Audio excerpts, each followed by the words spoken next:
Alright, सो दुनिया ज़माने का काम करने के बाद आज हम फाइनली वापस आ चुके हैं फ्रेम आफ्टर 5 में। तो सबसे पहले एक बहुत ज़्यादा सिंपल पर अनकंफर्टेबल सवाल से शुरू करते हैं कि क्या इंडिया सिर्फ एक फिल्म बना रहा है या ये ग्लोबल रेलेवेंस के लिए फाइट कर रहा है। अगर आज आप देखें तो सारी कंट्रीज जो हैं वो अपनी आइडेंटिटी को प्रॉपर्ली मोनेटाइज करने के अंदर लगी हुई हैं। इसके अंदर हम सबसे बड़ी एग्जांपल लें तो अमेरिका को देख सकते हैं, जिसके पास मार्वल और डीसी है, जिसको यूज़ करके वो बिलियंस ऑफ डॉलर्स हमेशा छाप रहा होता है।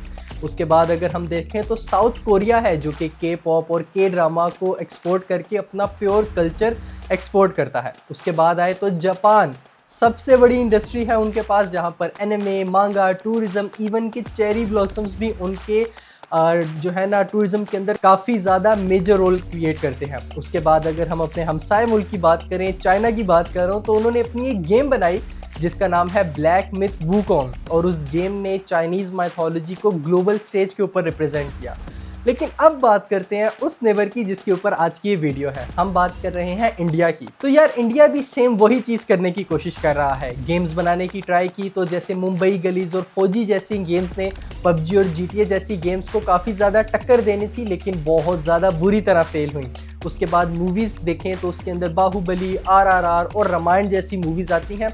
और आज हम प्रॉपर्ली बात करने वाले हैं रामायण के ऊपर कि क्या वो इंडियन सिग्निफिकेंस ग्लोबल स्टेज के ऊपर रिप्रेजेंट कर भी पा रहा है या बिल्कुल नहीं। तो यार इस फिल्म के ट्रेलर के साथ जो प्रॉब्लम स्टार्ट होती है वो इसके पहले सीन से है। अगर आपको मैं कोई भी कॉन्टेक्स्ट दिए बगैर ये सीन दिखाऊं तो क्या आप जेन्युइनली बता सकते हैं कि ये एक इंडियन माइथोलॉजी का सीन है? बिल्कुल भी नहीं। ये कोई असैसिन्स क्रीड की गेम ओपनिंग का सीन लगता है, जो कि ये यहाँ पर सबसे बड़ा रेड फ्लैग है, क्योंकि रामायण की जो काफ़ी ज़्यादा बड़ी स्ट्रेंथ है वो उसका वीएफएक्स नहीं बल्कि उसकी स्टोरी है, उसका जो कल्चर आइडेंटिटी है वो है। और अगर वो ही ब्लर हो जाए तो फिर आप सिर्फ और सिर्फ एक फैंटेसी फिल्म बना रहे हो, और आपका फिर एक जो प्रॉपर अपना नैरेटिव सेट करने वाली बात है ग्लोबल स्टेज के ऊपर, इंडिया के ऊपर, वो बिल्कुल फेल हो जाती है।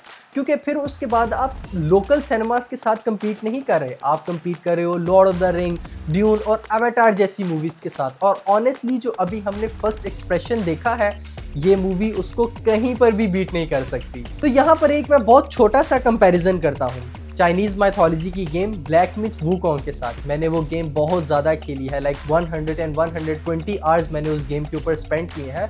उन्होंने अपनी माइथोलॉजी को ग्लोबल स्टेज के ऊपर प्रॉपर्ली एक अच्छे तरीके से रिप्रेजेंट किया है, ना कि वेस्टर्न मीडिया के बहुत ज़्यादा इन्फ्लुएंस में आके उन्होंने अपने क्रीचर्स और अपने ऑर्ग्स वगैरह जो हैं वो बिल्कुल ही वेस्टर्न कर दिए हों। यहाँ तक कि जब आप किसी मॉन्क के साथ वहाँ पर फाइट कर रहे होते हो उस गेम के अंदर, तो आपको प्रॉपर चाइनीज़ माइथोलॉजी उसके अंदर फील होती है, क्योंकि ये उनका कल्चर है। अब अगर आप रामायण को देखो तो एफर्ट है, स्केल है, आइडेंटिटी बिल्कुल भी नहीं फील होती, और ये सबसे ज़्यादा बड़ी बात है। अब काफ़ी ज़्यादा लोग इस चीज़ के बारे में ये कंप्लेन कर रहे हैं कि इस मूवी के अंदर एआई जो है वो बहुत ज़्यादा यूज़ हुआ है, और जो जितना भी वीएफएक्स हमने इसके अंदर देखा है वो काफ़ी ज़्यादा वीक है, और ये सब चीज़ें जो है वो हाफ बर्न लगती हैं, हाफ कुक लगती हैं।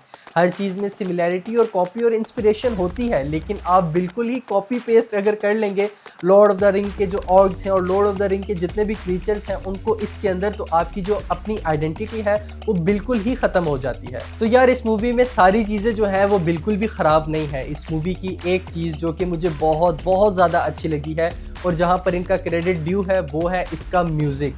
हांस जिमर ने जो इसके म्यूज़िक के अंदर जान डाली है, मैं आपको बता नहीं सकता। अगर आप लोगों ने इससे पहले ड्यून, द डार्क नाइट और ओपनहाइमर जैसी मूवीज़ देखी हैं तो आपको पता होगा कि हांस जिमर जो है वो मूवीज़ के अंदर सिर्फ और सिर्फ जो है म्यूज़िक नहीं देते, वो प्रॉपर एक एटमॉस्फेयर क्रिएट करते हैं और वो उस सीन के अंदर प्रॉपर जान डाल देते हैं। इस ट्रेलर के बैकग्राउंड स्कोर को भी सुनकर प्रॉपर उसी तरीके से फील होता है, बहुत ज़्यादा ग्रैंड लेवल का जो है आपको म्यूजिक फील होता है। और ऑनेस्टली अगर ये मूवी किसी चीज़ पर खड़ी उतरती है जिसमें 100 मार्क्स हैं तो वो ज़रूर इसका म्यूजिक होगा। लेकिन सबसे बड़ी प्रॉब्लम ही ये है कि इनके पास एक बहुत ज़्यादा स्ट्रॉन्ग म्यूजिक है, इनके पास एक बहुत अच्छी वर्ल्ड क्लास स्टोरी है, लेकिन विजुअल्स वो बहुत ज़्यादा पुअर और बहुत ज़्यादा वीक है। तो इनके साथ वही हाल होगा जो इंडिया की पहली मूवी आदिपुरुष के साथ हुआ था। लेकिन अब थोड़ा सा ब्रॉडर पर्सपेक्टिव लेते हैं। एज पाकिस्तानी हमें ये मूवी किस तरीके से लेनी चाहिए? क्या ये सिर्फ एक रिलीजियस प्रोजेक्ट है, या फिर कोई सिनेमैटिक अटेम्प्ट, या फिर एक सिंपल माइथोलॉजी मेरे ओपिनियन में अगर आप मुझसे पूछें तो ये सिंपल एक माइथोलॉजी है, बिल्कुल उसी तरीके से जिस तरीके से गॉड ऑफ वार जैसी गेम्स हैं, जिस तरीके से हम मार्वल और डीसी वगैरह को देखते हैं। मैं इस चीज़ का बिल्कुल कायल हूँ कि इनके प्रोजेक्ट के लिए और इनके इन चीज़ों के लिए रिस्पेक्ट ज़रूर होनी चाहिए, लेकिन इमोशनल अटैचमेंट बिल्कुल भी नहीं होनी चाहिए और ना ही ऐसी चीज़ों से हमें इन्फ्लुएंस होना चाहिए, क्योंकि ये रिलीजन नहीं है बल्कि ये माइथोलॉजी है। माइथोलॉजी का मतलब ही मिथ से निकला है, जिसको हम अफसाना या फिर स्टोरीज कहते हैं। तो ये यहाँ पर जनरल गॉड्स की बात नहीं हो रही, ये सिर्फ अपनी कुछ रवायात और सिर्फ कुछ स्टोरीज बता रहे हैं कि हमारे बड़े बुजुर्गों ने हमें कुछ इस तरीके से बताया था, दैट्स इट। तो as Pakistani, as Muslims, we should be open about it कि ये सिर्फ स्टोरीज हैं जो कि वो अपने लोगों को सुनाना चाह रहे हैं, दैट्स इट। लेकिन यहाँ पर एक प्रॉपर बैलेंस होना बहुत ज़्यादा ज़रूरी है मूवी मेकर्स के लिए और साथ ही साथ उसके कंज्यूमर्स के लिए। एक बहुत ज़्यादा स्ट्रॉन्ग एग्जाम्पल अगर मैं आपको यहाँ पर दूँ तो हम 300 मूवी को देख सकते हैं। जैक स्नाइडर ने जब 300 मूवी बनाई तो उसने ग्रीक हिस्ट्री को प्रॉपर स्टाइलाइज किया, एग्जैजुरेट किया, लेकिन उसकी आइडेंटिटी बिल्कुल भी लूज नहीं की। तुम्हें हर फ्रेम में पता होता है कि ये कौन सी सिविलाइजेशन है ये, और ये चीज़ क्लियरली रामायण के साथ मिसिंग फील होती है और ये सबसे बड़ा कंसर्न है। लेकिन अब आते हैं इस वीडियो के कंक्लूजन के ऊपर। इंडिया जो कर रहा है वो बिल्कुल भी गलत नहीं है। They are trying hard, like very very hard to represent their self in global stage. और इंडिया के लिए टू बी ऑनेस्ट ये एक बहुत ज़्यादा अच्छी बात होगी, क्योंकि आपका सॉफ्ट इमेज जितना ज़्यादा अच्छा होता है आपका टूरिज्म भी उतना ही ज़्यादा एक्सप्लोर करता है।